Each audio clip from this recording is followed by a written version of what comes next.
Good evening, everyone. It's nice of you to see you again this week. Thank you for joining me. Tonight, I'd like to share with you the recent events that occurred in the hospital tonight. Today was an interesting day for 3 different reasons. I promise with every additional installment, I will not be adding an additional reason. Rather, it's just coincidental at this point. Tonight I went to the hospital and came back wearing the same outfit as I am now.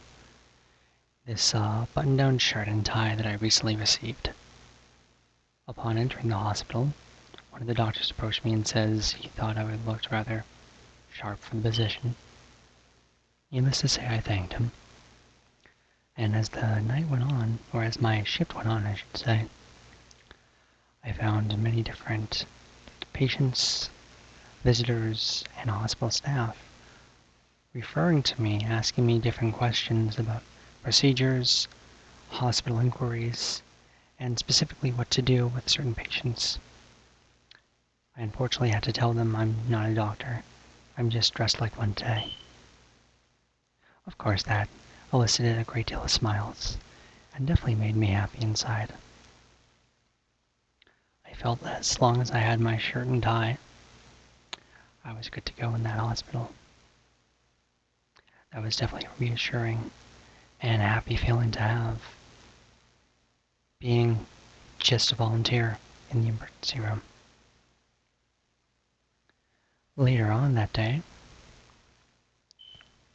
I should say later on in my shift, I was asked to go into one of the patient rooms and ask them for food, to ask what they would like for food. I grabbed my menu and walked in, and I found that everyone in that room only spoke a dialect of Chinese. Whether it was Mandarin or Cantonese, I could not tell you, but I say a dialect of Chinese to be as politically correct as possible. So, I had a translator come down and talk to them for a little bit. The patient and her daughter. I'm not exactly sure why the patient was there. I never got the chance to look at her chart. Not to say that I would be looking at her chart, because technically that would be, against HIPAA policies, but I rather should say I never got a chance to ask one of the medical professionals there why this patient was in the hospital today. So, using what little English this patient's daughter could speak, and using what little Mandarin I could speak, we tried our best to communicate with each other. More or less using gestures, hand motions, and language when necessary. We were able to communicate our thoughts to each other. The patient's daughter told me that the patient would like some food before she was discharged, and that was not a problem. But no one initially informed me that the patient was a vegetarian. Not that I have anything wrong with vegetarians or that I have a problem with them, but in an attempt to help this patient by bringing them a sandwich with meat in it, it made me look a little poor and a little insensitive, regardless of the shirt and tie. That aside, I went over and found the only vegetarian option there was, which was a vegetarian lasagna. I have to say, for a vegetarian lasagna at a hospital, it looked rather appealing. I grabbed a vegetarian lasagna and microwaved it for this patient, cut it in half for her, and brought it in and talked with the patient's daughter the best I could in Mandarin. I was actually rather surprised by myself in that I could hold a seemingly simple conversation with her with very little Mandarin Chinese. Nevertheless, when the patients were being discharged, they saw me one last time, and I removed the patient's wristbands, which she was wearing to identify herself to the hospital staff and personnel.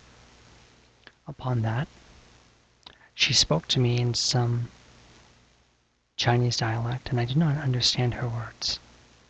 But by her body language and gestures, I understood it to be as, "Your ability to speak Chinese is very good." I didn't know that before I stepped in the hospital today. You learn something new every day about yourself. Rest assured, I was very happy with that.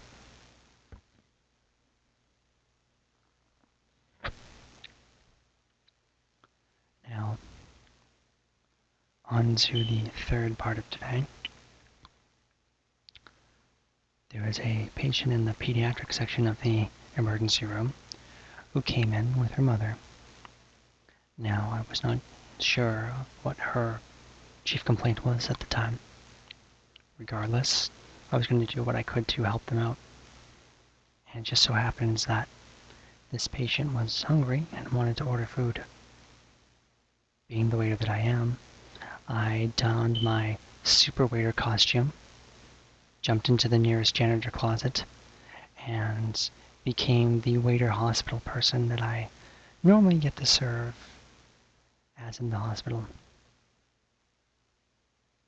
This patient was a little different. Not only was she a young patient, thus considered a pediatric, she was also diabetic. So that made things a little more complicated. We had to figure out exactly how many carbs she could have. And based off the menu, they came out to what they considered a total of a 3 carb count. Each item in the the pediatric menu, had a list of the amount of carbs next to each item. I calculated with the doctors that this patient could have up to a total of 3 carbohydrate items in total. Not to say 3 carb-containing items, but a total of 3 carbohydrate units in her meal. She ended up ordering a bowl of beef broth, a grilled chicken sandwich, and a cup of cranberry juice, all totaling up to exactly 3 carb units. To benefit her mother, I also retrieved for her one of our Turkey Hero sandwiches with a cookie, which is mainly geared for patients, but given the circumstances, I figured an exception could easily be made. She wasn't coming off the street. She wasn't begging for food. She was just trying to take care of her daughter, just as we were. And I thought her efforts were admirable, and thus should be rewarded as they were. I learned to my surprise that this patient had eaten at about 7 in the morning, and that the meal I was about to serve her was the only other thing she would have eaten in addition to that 7 in the morning meal. So I made sure, once I heard that, to personally deliver the meal from the kitchen to this patient's room in the emergency department. Dealing with the kitchen was a little bit of a struggle. After showing my volunteer badge, stating who I was and introducing myself, one of the coordinators refused to give me the patient's food without me being able to give him the patient's name. Granted, I didn't get the chance to memorize the patient's name unless I was directly working with the patient. Her name was written on the door. So, fortunately, one of the current employees in the kitchen recognized me from my previous visits to the hospital as a volunteer and vouched for me as a trustworthy employee. After that was taken care of, the person who was giving me this hard time decided to load the tray into the tray cart which is delivered. I don't know if he was spoken to about it. I won't call it annoying, but I will call it a hindrance. Granted, the patient who ordered the food needed to have that desperately due to her diabetic condition. So, with the tray of food in hand, I rushed back down to the emergency department and delivered this food to the patient. She seemed very happy to have it, and I kept a nice conversation with her, trying to provide a nice, caring, bedside manner, but in a way that she could relate to. Being 11 years old in the hospital can be rather frightening. And having someone to talk to who you can personally relate to can definitely be helpful, regardless of your age or your condition. So assuming the role of someone who's older than her, but younger than me, I did my best to be this patient's friend, talk to her, console her in her issues, and support both her and her mother in this girl's time of need. To my surprise, within 6 minutes after leaving this patient's room, the patient had finished her beef broth, her chicken sandwich, and her cranberry juice. For an 11-year-old girl to do that is surprising, but indicative of the fact that she really had not eaten since 7 a.m. this morning. Soon after my shift ended, I made sure to tidy up on some things around the hospital. Make sure all of the visitors were taken care of, whether they wanted water or anything to drink or directions. And I did my best to keep the spirits of the hospital high. There were some high-stake patients today, which I personally did not get to deal with, so I have nothing to report about. Regardless, this was one of the better experiences for me at the hospital due to my personal involvement. Recently, there have been some questions and concerns from other volunteers like myself as to what our role should be as a volunteer or as volunteers in the hospital. But to my awareness today, most of these questions and concerns have more or less been addressed. That's definitely a reassuring factor working in a hospital. I'm happy these issues were definitely addressed. I'm happy that the staff is taking steps to include more volunteers as part of the daily activities. One of the things I take pride in the hospital specifically is to be able to serve the patients both as a support system, a waiter, and someone to answer questions. I suppose that somewhat falls under a support system, but I'm trying to keep that separate. In a support system, you're there to take care of the patient and console them the best way you can through a combination of bedside manner, generalized care through understanding, attentiveness, and compassion. Additionally, you're there to, or I should say I'm there, to make sure most of their needs are met, at least the ones that I am personally able to meet. And I'm there to make sure whatever family, friends, and visitors are put to ease so that their hearts are not heavy, their minds are not heavy, and they can be as calm as possible through their personal traumatic time or their traumatic time of their family or friends.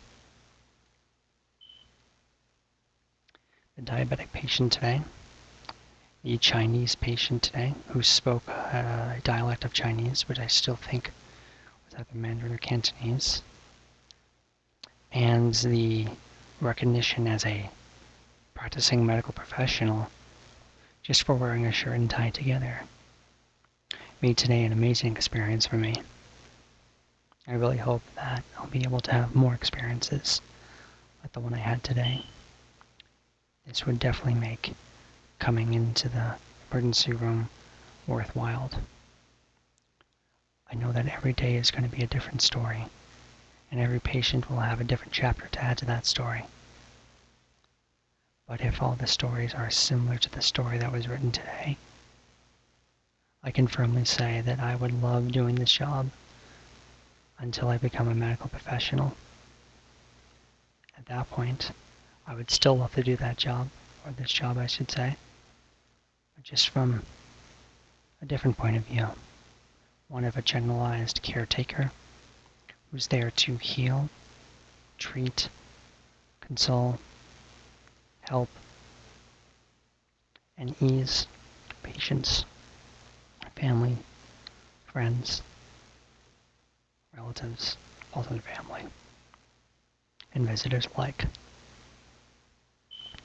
Part of the word healthcare is the word care. I know that's redundant, but caring is part of healthcare, and so is health. The two together, along with all the other traits I listed, truly make up a good health experience and a good healthcare experience within the hospital. I think that's all I have to say to everyone tonight. I feel if I continue any further, I might be rambling on more about the shirt and tie, the Chinese language speaking patient, and or the diabetic pediatric patient. Until next time, thank you for listening as always, and I hope you have a lovely evening.